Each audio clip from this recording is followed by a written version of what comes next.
চাওক, জুবিন গাৰ্গৰ নিজস্ব মতামত, এইটোতো অসমৰ ৰাইজৰ মতামত নহয়।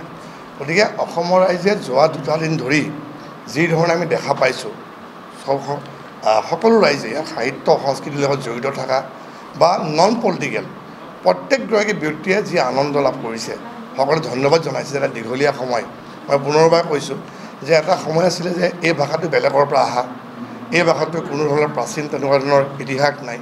কিন্তু আজি সকলোবোৰ নস্যাৎ কৰি ভাৰত চৰকাৰে এই ভাষাটো প্ৰতিষ্ঠিত কৰিলে আৰু বিশ্ববাসীৰ ওচৰত এই ভাষাটো এটা যিধৰণে চিনাকি কৰাই দিলে। গতিকে ইয়াত এজন ব্যক্তি বা তেখেতে যিটো মন্তব্য দিছে, মই পুনৰবাৰ কৈছোঁ, এইটো অসমৰ ৰাইজৰ সকলো ভাষা নহয়। তেওঁ নিজস্ব মতামত দাঙি ধৰিছে, ইয়াত ক'বলগীয়া আমাৰ একো নাই। চাওক, জুবিন গাৰ্গৰ নিজস্ব মতামত, এইটোতো অসমৰ ৰাইজৰ মতামত নহয়। গতিকে অসমৰ ৰাইজে যোৱা 2টা দিন ধৰি যি ধৰণে আমি দেখা পাইছোঁ, সকলো ৰাইজে সাহিত্য সংস্কৃতিৰ লগত জড়িত থকা বা নন পলিটিকেল প্ৰত্যেকগৰাকী ব্যক্তিয়ে যি আনন্দ লাভ কৰিছে, সকলোৱে ধন্যবাদ জনাইছে। এটা দীঘলীয়া সময়, মই পুনৰবাৰ কৈছোঁ যে এটা সময় আছিলে যে এই ভাষাটো বেলেগৰ পৰা অহা, এই ভাষাটোৰ কোনো ধৰণৰ প্ৰাচীন তেনেকুৱা ধৰণৰ ইতিহাস নাই।